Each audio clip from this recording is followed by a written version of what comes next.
এই গাছ তোমার ঘরে দুঃখ ও দারিদ্র্য নিয়ে আসবে।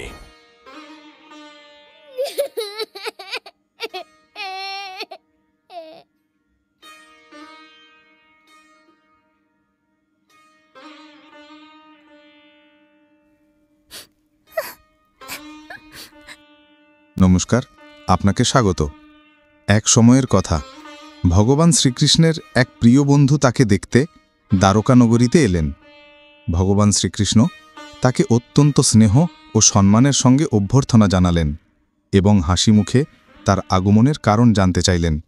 তখন সেই সখা বললেন, হে কেশব, আপনি তো সর্বজ্ঞ, সবই জানেন, তবুও আজ আমি আপনার কাছে এসেছি এই জানার উদ্দেশ্যে যে মানুষকে কোন কোন বৃক্ষ রোপণ করা উচিত, কোন কোন বৃক্ষ গৃহের সম্মুখে রোপণ করা শুভ, কোন বৃক্ষ দারিদ্র্য দূর করে এবং কোন বৃক্ষ শত্রু, রোগ, ভয়, ভূত পিশাচ প্রভৃতি সর্বপ্রকার বিপদ থেকে রক্ষা করে। এ কথা শুনে ভগবান শ্রীকৃষ্ণ মৃদু হাসিতে বললেন, হে সখা, আজ তুমি অত্যন্ত কল্যাণকর ও মহৎ প্রশ্ন করেছ। এই প্রশ্ন শুধু তোমার নয়, সমগ্র মানবজাতির কল্যাণের সঙ্গে জড়িত। এই পৃথিবীতে বৃক্ষের অবদান অতুলনীয়। বৃক্ষ চিরকাল পূজিত, কারণ তারা কেবল প্রাণবায়ুই দেয় না, পৃথিবীতে জীবনের ভিত্তিও তারা। তবে তুমি আজ গৃহসীমার মধ্যে বৃক্ষরোপণ সম্পর্কে যে প্রশ্ন করেছ, তা অত্যন্ত গুপ্ত ও শুভ ফলদায়ক। মানুষ যখন নিজের বাড়ির কাছে উপযুক্ত বৃক্ষ রোপণ করে, তখন সে কেবল গৃহ সৌন্দর্য বৃদ্ধি করে না, বরং জীবনে ইতিবাচক শক্তির সঞ্চার ঘটায়। বৃক্ষ পরিবেশকে শুদ্ধ করে, মনে শান্তি আনে এবং গৃহ থেকে নৈরাশ্য ও নেতিবাচক শক্তি দূর করে। যেসব শুভ বৃক্ষের ছায়া, সুগন্ধ ও শক্তি পবিত্র, তারা গৃহে সুখ, শান্তি ও সমৃদ্ধির আগমন ঘটায়। পাশাপাশি তারা বহু প্রকারের বাস্তুদোষও নাশ করে। গৃহপ্রাঙ্গণে দাঁড়ানো বৃক্ষ দেবতার ন্যায় রক্ষক হয়ে সেই গৃহকে সুরক্ষা দেয়। এরপর শ্রীকৃষ্ণ বললেন, হে বন্ধু, এখন আমি তোমাকে বলবো কোন কোন বৃক্ষ বাড়ির নিকটে রোপণ করা উচিত এবং কোন গাছ এড়িয়ে চলা উচিত। কিন্তু তার আগে আমি তোমাকে একটি প্রাচীন কাহিনী শোনাব। এই কাহিনীর মাধ্যমে তুমি নিজেই বুঝতে পারবে যে বৃক্ষ মানুষের জীবনে কত গভীর প্রভাব ফেলে, কোন বৃক্ষ দারিদ্র্য ডেকে আনে আর কোনটি সুখ সমৃদ্ধির প্রসার ঘটায়।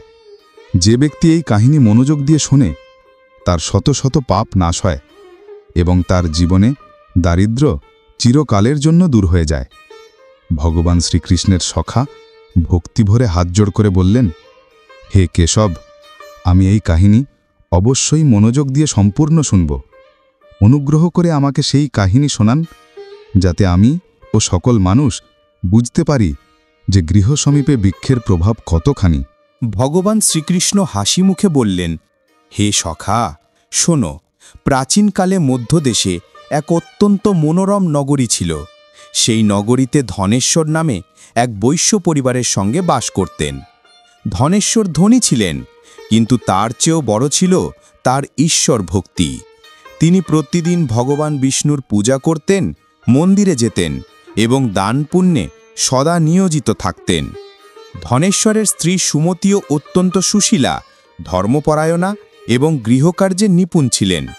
তাদের ঘরে ধনধান্য, সুখ সমৃদ্ধি এবং আনন্দের কোনো অভাব ছিল না।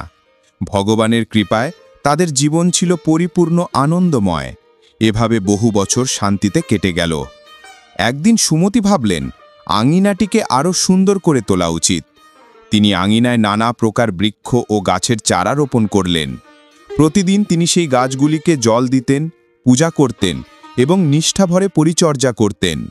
কিন্তু তার জানা ছিল না কোন বৃক্ষ শুভ ফলদায়ী আর কোন বৃক্ষ অশুভ প্রভাব বিস্তার করে। তাই তিনি নিজের ইচ্ছামতো যে গাছকে সুন্দর মনে হয়েছে তাই রোপণ করেছিলেন। দুর্ভাগ্যবশত সেই সমস্ত গাছের বেশিরভাগই বাস্তু ও ধর্মের বিচারে গৃহের জন্য অশুভ বলে ধরা হয়।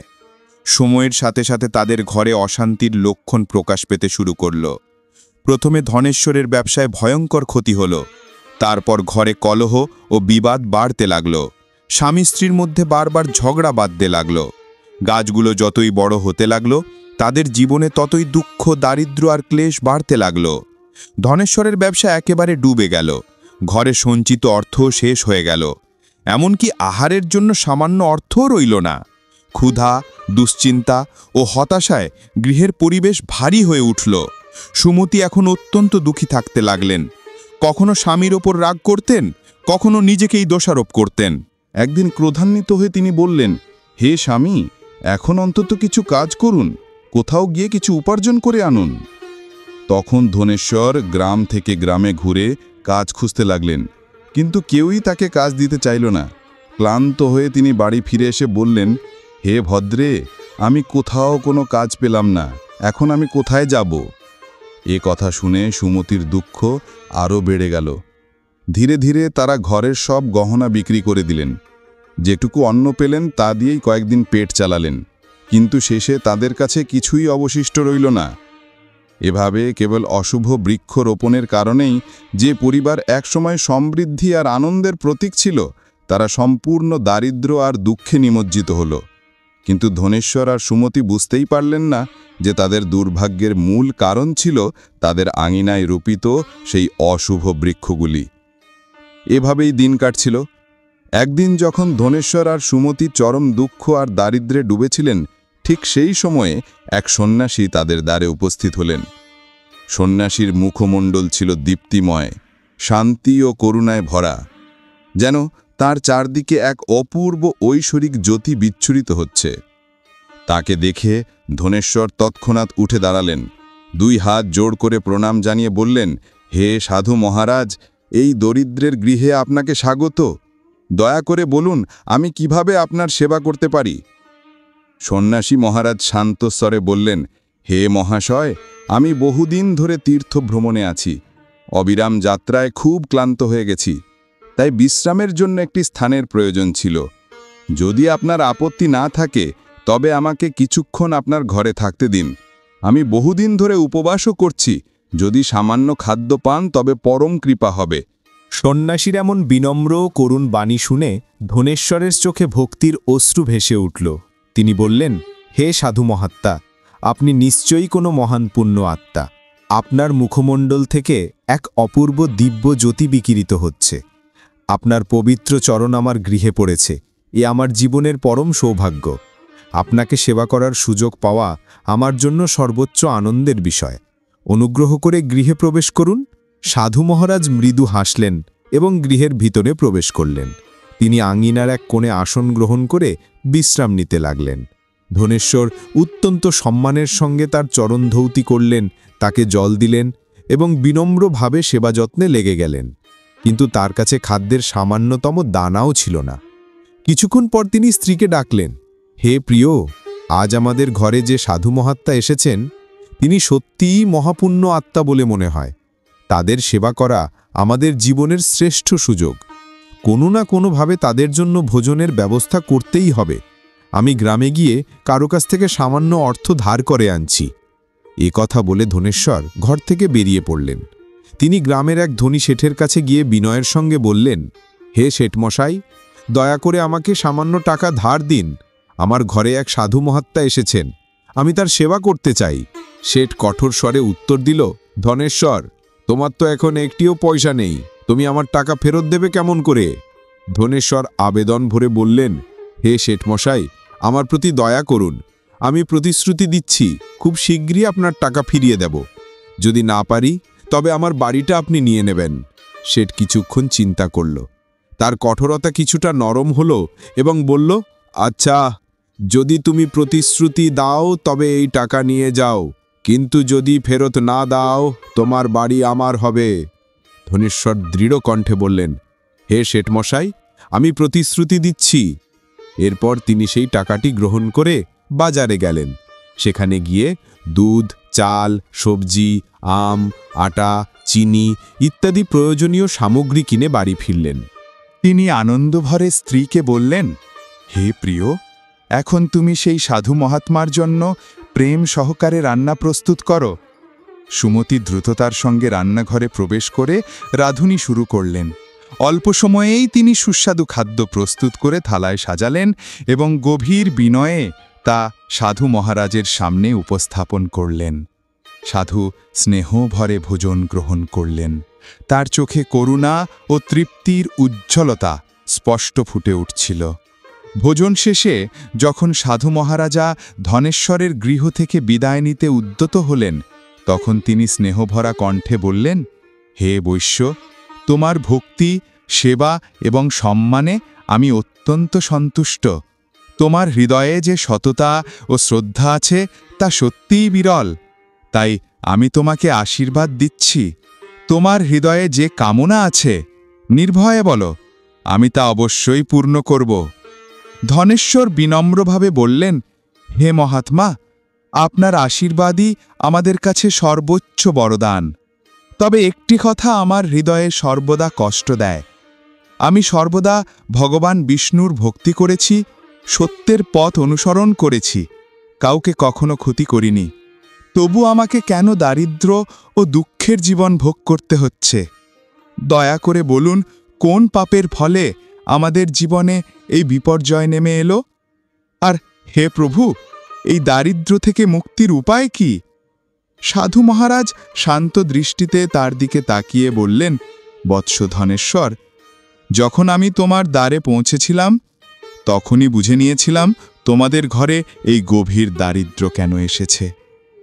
ধনেশ্বরের হৃদয়ে ছিল নির্মল, কিন্তু তার গৃহের চারপাশের পরিবেশে অশুভতার ছায়া নেমে এসেছিল। ঘরের আঙিনা ও সীমানার কাছে যেসব বৃক্ষ রোপণ করা হয়েছে, সেই সব বৃক্ষই তার দারিদ্র্য, অশান্তি ও দুর্ভাগ্যের মূল বলে প্রমাণিত হয়েছে। ধনেশ্বরের স্ত্রী অজ্ঞতার বশে কিছু এমন বৃক্ষ লাগিয়েছিলেন, যেগুলো শাস্ত্র ও ধর্ম অনুযায়ী অত্যন্ত অশুভ বলে গণ্য। সেই বৃক্ষগুলোর ছায়াতেই গৃহলক্ষ্মী রুষ্ট হয়ে পড়েছিলেন। এই কারণেই সাধু বললেন, এই অশুভ বৃক্ষগুলো সরিয়ে দাও এবং তাদের পরিবর্তে শুভ, পবিত্র ও কল্যাণকর বৃক্ষ রোপণ করো। ধনেশ্বর বিনম্র কণ্ঠে বলল, হে মহাত্মা, আপনি তো জ্ঞানের সেই অসীম সাগর। দয়া করে বিস্তারিতভাবে বলুন, কোন কোন বৃক্ষ ঘরের কাছে বপন করলে শান্তি, সৌভাগ্য, সমৃদ্ধি ও কল্যাণ ফিরে আসে, আর কোন কোন বৃক্ষ একেবারেই লাগানো উচিত নয়। আপনার প্রতিটি নির্দেশ আমি পালন করব। সাধু স্নিগ্ধ হেসে বললেন, হে বৈশ্য, ঠিক আছে, এখন মনোযোগ দিয়ে শোনো। আমি তোমাকে সেই সব পবিত্র বৃক্ষের কথা বলছি, যাদের ঘরের নিকট প্রতিষ্ঠা শুভ ফল আনে এবং দারিদ্র্য দূর করে। প্রথমেই শোনো অশ্বত্থের কথা।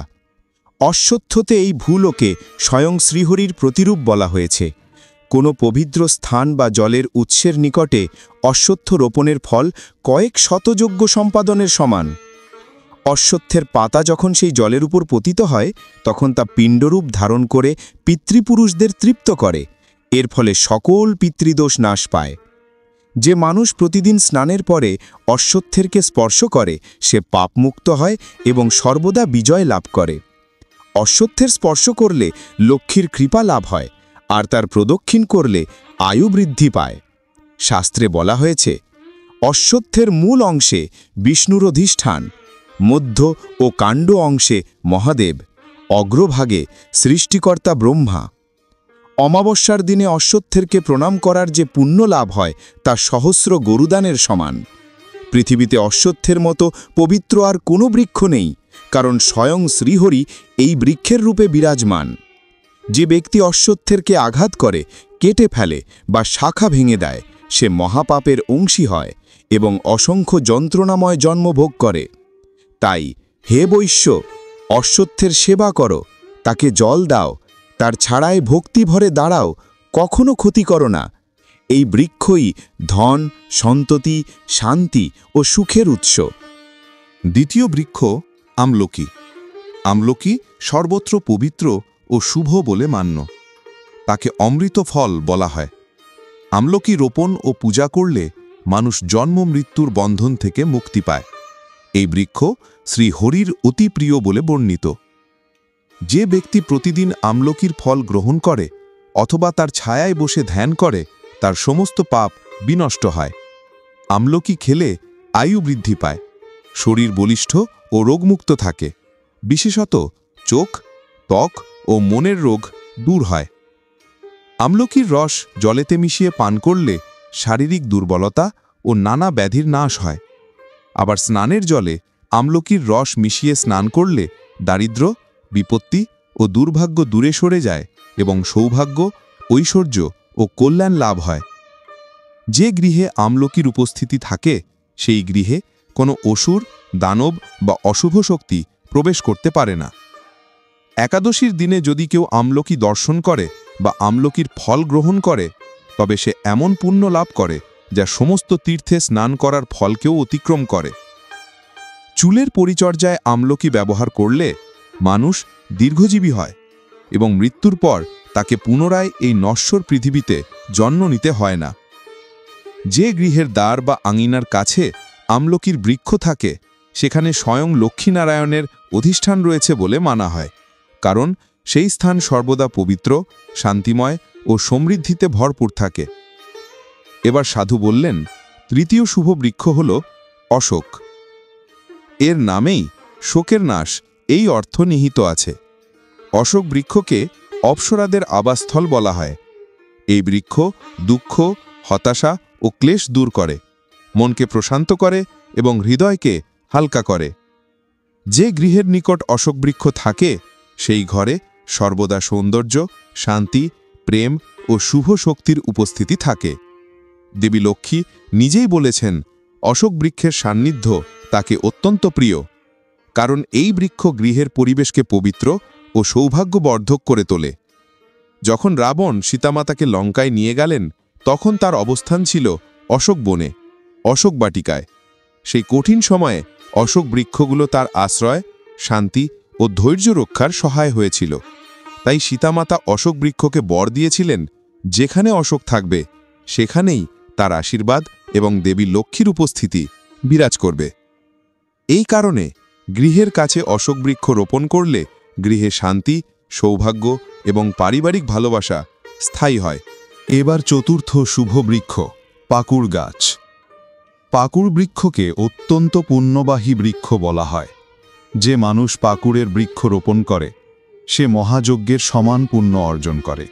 বিশেষত কলিযুগে যখন যজ্ঞ, তপস্যা ও দান কর্ম করা কঠিন হয়ে উঠবে তখন শুধু একটি পাকুড় গাছ রোপণ করলেই শত শত যজ্ঞের ফল লাভ হবে।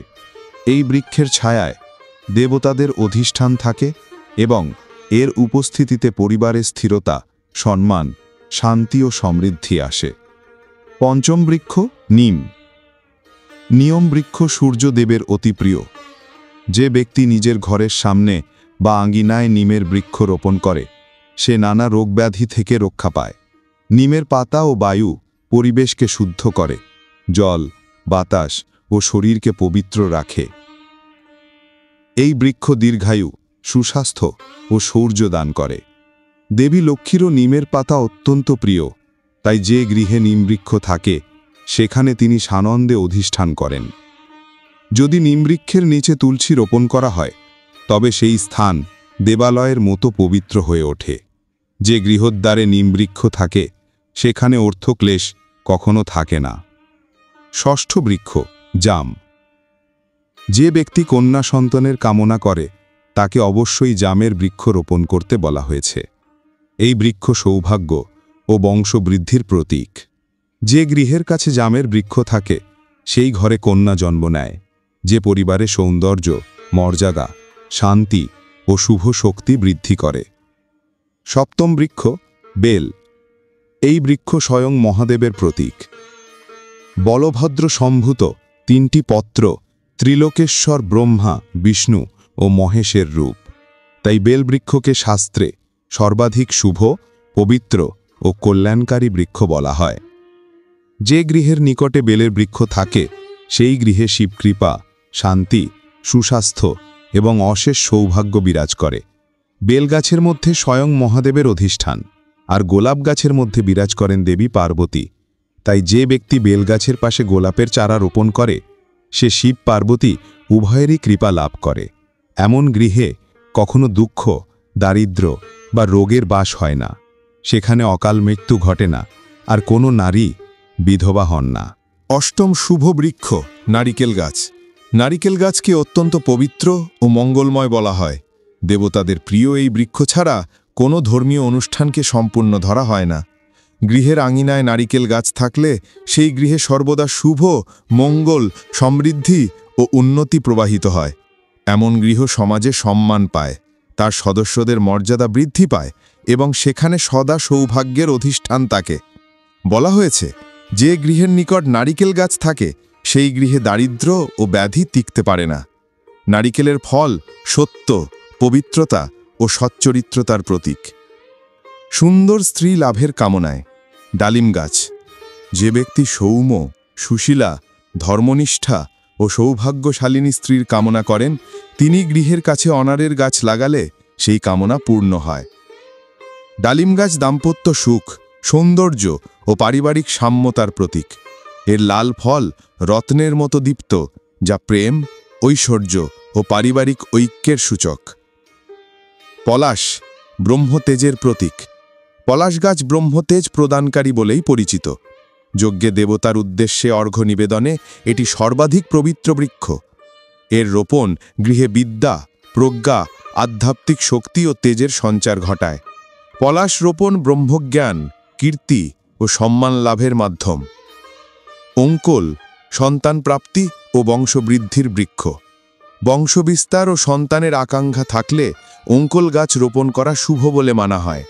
এই বৃক্ষ সন্তানের সুখ প্রদানকারী আর নতুন প্রজন্মের বিকাশের প্রতীক। এর ছায়ায় সন্তান পালন করা অত্যন্ত মঙ্গলজনক বলা হয়েছে। ভয়ঙ্কর রোগ দূর করতে খয়ের গাছ। যে ব্যক্তি দুরারোগ্য বা ভয়াবহ কোনো ব্যাধিতে আক্রান্ত, তাকে অবশ্যই খয়ের গাছ রোপণ করতে বলা হয়েছে। এই বৃক্ষ রোগনাশক, আরোগ্যবায়ক ও দেহ শক্তিবর্ধক। খয়ের গাছের নিকট বায়ু পবিত্র থাকে এবং শরীরে প্রতিরোধ ক্ষমতা বৃদ্ধি পায়। এর রোপণে দীর্ঘ জীবন এবং দুরারোগ্য ব্যাধির নাশ হয়। মোগরা সুগন্ধ, রূপ ও কলার দেবতাদের অধিষ্ঠান। মোগরা গাছে গন্ধর্বদের বাস বলা হয়। এই গাছ সৌন্দর্য, সুর, নৃত্য, সৃজনশীলতা ও শিল্পকলার প্রতীক। যে ব্যক্তি সঙ্গীত, নৃত্য, চিত্রকলা বা যে কোনো শিল্পের সঙ্গে যুক্ত, তাকে গৃহে মোগরার চারা রোপণ করতে বলা হয়। এর ফলে খ্যাতি, সাফল্য ও সুস্থিতি আসে। মোগরার সুগন্ধ পুরো পরিবেশকে পবিত্র, স্নিগ্ধ ও আকর্ষণীয় করে তোলে। চোর দস্যুর ভয় দূর করতে বেত বা বাঁশের গাছ। যদি কোনো ব্যক্তি চোর, দস্যু বা শত্রুর ভয়ে উদ্বিগ্ন থাকে, তাকে গৃহের নিকটে বেত বা বাঁশের গাছ রোপণ করতে হয়। এই বৃক্ষ রক্ষক রূপে কাজ করে, চোরদের ভীতি সৃষ্টি করে, শত্রুদের দূরে রাখে এবং গৃহের সুরক্ষা নিশ্চিত করে। গৃহে স্থায়িত্ব ও নিরাপত্তা বজায় থাকে। চন্দন ও কাঁঠাল পুণ্য, শান্তি ও সমৃদ্ধির যুগল প্রতীক। চন্দন গাছ শান্তি, পবিত্রতা, ভক্তি ও শীতলতার প্রতীক। অন্যদিকে কাঁঠাল গাছ সমৃদ্ধি, ভাণ্ডারপূর্ণতা ও দীপ্ত সন্তোষ প্রদানকারী।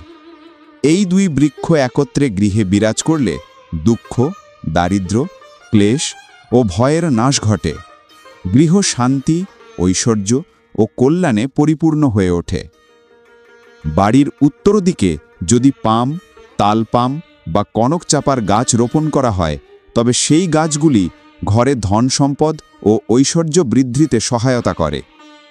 বস্তুশাস্ত্র অনুযায়ী এগুলো ধন আগতির প্রতীক এবং ব্যবসায় সফলতা আনে। কলাগাছ অত্যন্ত শুভ হিসাবে পরিচিত। এর প্রতিটি অংশে দেবশক্তির অধিষ্ঠান বলা হয়।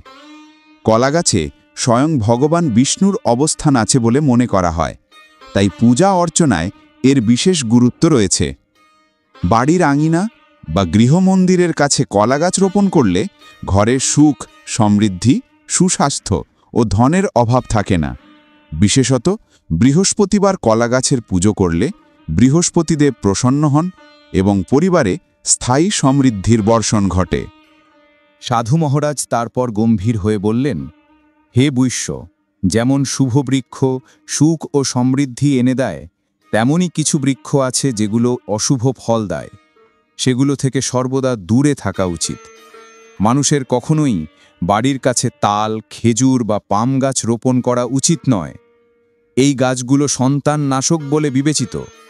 যে বাড়ির নিকটে এদের অবস্থান থাকে সেখানে সন্তানের উন্নতি বাধাগ্রস্ত হয় এবং পরিবারে অশান্তি বাড়ে। একইভাবে বেহড়া গাছও বাড়ির কাছে লাগানো উচিত নয়। বলা হয় এতে প্রেত শক্তির বাস। যে ব্যক্তি বাড়ির কাছে বেহড়া গাছ রোপণ করে সে নিজেই প্রেতজনির প্রভাবের মধ্যে পড়ে। এই গাছের নিচে বসে কখনো পূজা পাঠ, আহার বা বিশ্রাম নেওয়া নিষিদ্ধ। যদি কারো শত্রু ভয় থাকে তাকে অবশ্যই বাড়ির কাছে কেওড়া গাছ রোপণ করা উচিত। কেওড়া গাছ শত্রু বিনাশী ও রক্ষাকর্তা বলে পরিচিত। এর প্রভাবে শত্রুরা দূরে সরে যায় এবং বাড়ির সুরক্ষা নিশ্চিত হয়। সাধু মহাত্মা আরও বললেন, হে বৈশ্য, মনে রেখো, কিছু গাছ এমন আছে যাদের রোপণ অত্যন্ত অশুভ বলে ধরা হয়। যেসব গাছের কাণ্ড বা ডাল ভাঙলে সাদা দুধের মতো রস বেরোয়, সেসব গাছ কখনোই বাড়িতে লাগানো উচিত নয়। এই গাছগুলোতে নিকৃষ্ট শক্তির প্রভাব থাকে, যা পরিবারে বিবাদ, উৎকণ্ঠা ও দারিদ্র্য ডেকে আনে। বাড়ির সামনে ভুবুল গাছ কখনো লাগানো উচিত নয়, কারণ এতে অশুভ শক্তি ও বিপদের সম্ভাবনা থাকে। ববুলের কাঁটাযুক্ত স্বভাব সংসারে বিরোধ, রাগ, বিবাদ ও তিক্ততা সৃষ্টি করে। এছাড়াও বাড়ির সামনে বড়ই গাছও অনিষ্টকর। এই গাছ নেগেটিভ শক্তিকে আকর্ষণ করে, ফলে ঘরে ধনের অপচয় হয়, শত্রু বৃদ্ধি পায় এবং মনে অস্থিরতা জন্ম নেয়। শত্রুর সংখ্যা বাড়তে থাকে এবং মনে অস্থিরতা জন্মায়। পেঁপে গাছও কখনো বাড়ির সামনে লাগানো উচিত নয়, কারণ পেঁপে গাছ কাটলে দুধের মতো সাদা রস বেরোয়, আর সেই কারণেই এ গাছকে অশুভ ধরা হয়। এই গাছের প্রভাবে ধনের অপচয় হয়, রোগ বৃদ্ধি পায় এবং দারিদ্র্যের ছায়া ঘিরে ধরে। যদি কোনো বাড়ির পূর্ব দিকে অশ্বত্থ গাছ থাকে তবে সেটি দারিদ্রতার কারণ হয়ে দাঁড়ায়। অশ্বত্থ গাছ অবশ্যই পবিত্র, কিন্তু ঠিক দিক না হলে তা শুভ ফল দেয় না। অশ্বত্থকে সর্বদা মন্দির, নদীর ধারে বা জলাশয়ের কাছেই লাগানো উত্তম, বাড়ির প্রধান দ্বারে নয়। বটগাছ যদি বাড়ির পশ্চিম দিকে থাকে তবে ঘরে শোক, দুঃখ ও অস্থিরতার পরিবেশ তৈরি হয়। বটগাছ শক্তিশালী শক্তির আধার, তাই তাকে শুধু বৃহৎ স্থান, মন্দির বা চৌরাস্তার মতো জায়গায় লাগানোই শাস্ত্রসম্মত, ঘরের চৌহদ্দিতে নয়। দক্ষিণ দিকে তুলসী গাছ লাগানোও নিষিদ্ধ। তুলসী দেবী স্বরূপা, তাই তার স্থান হওয়া উচিত সর্বদা পূর্ব বা উত্তর দিকে। দক্ষিণে তুলসী থাকলে সন্তান সংক্রান্ত কষ্ট বা রোগের আশঙ্কা বাড়ে। সাধু আরও বললেন, যদি কোনো মৃত বা শুকনো গাছের ছায়া ঘরের উপর পড়ে তবে তা অকাল মৃত্যুর ইঙ্গিত দেয়। মৃত গাছ ঘরে ধ্বংসাত্মক শক্তি ছড়িয়ে দেয়। তাই কোনো গাছ একবার শুকিয়ে গেলে বা মরে গেলে দেরি না করে তা উপড়ে ফেলে দেওয়া উচিত। জীবন্ত গাছই ঘরে পবিত্র শক্তি ও শুভতার সঞ্চার করে। এরপর সাধু মহাত্মা বললেন, হে বৈশ্য, আমি তোমাকে শুভ ও অশুভ সব বৃক্ষ সম্পর্কে সম্পূর্ণ জ্ঞান দিলাম। তুমি যদি এ নিয়মগুলি মেনে শুভ বৃক্ষ রোপণ করো তবে তোমার জীবনে আবার সুখ, শান্তি ও লক্ষ্মীর আনাগোনা ফিরে আসবে।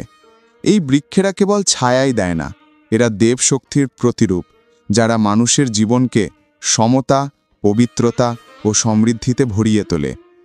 কথা শুনে ধনেশ্বর হাত জোড় করে বলল, হে মহাত্মা, আজ আপনি এমন জ্ঞান দিলেন যা আমার জীবনের অন্ধকার দূর করবে। আমি আপনার প্রতি চিরকৃতজ্ঞ থাকব।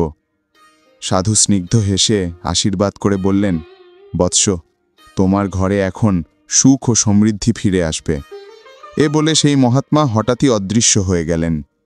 ধনেশ্বর ও তার স্ত্রী সুমতি বুঝতে পারলেন এ কোনো সাধারণ অ্যাসেটিক নন, স্বয়ং ভগবান বিষ্ণুই তাদের কল্যাণে এসেছিলেন। স্বামী স্ত্রীর চোখে জল এসে গেল। তারা ভক্তিভরে ভগবানকে প্রণাম করল। তারপর ধনেশ্বর সাধুর নির্দেশ অনুযায়ী বাড়ির আশেপাশের সব অশুভ গাছ সরিয়ে ফেলল এবং শুভ গাছ রোপণ করল। কিছুদিনের মধ্যেই ঘরে অন্ন, ধন, ঐশ্বর্যের স্রোত বইতে লাগল। ব্যবসা ভালোর দিকে ঘুরে দাঁড়ালো, পরিবারে সুখ, প্রেম ও আনন্দ ফিরে এলো। ভগবান শ্রীকৃষ্ণ তার সখাকে বলে উঠলেন, হে বন্ধু, এইভাবে আমি তোমাকে শুভ ও অশুভ বৃক্ষের নিয়ম বুঝিয়ে দিলাম। মানুষ যদি এগুলো অনুসরণ করে তবে তার ঘরে সর্বদা লক্ষ্মীর বাস হয় এবং কখনো দারিদ্র্য আসে না।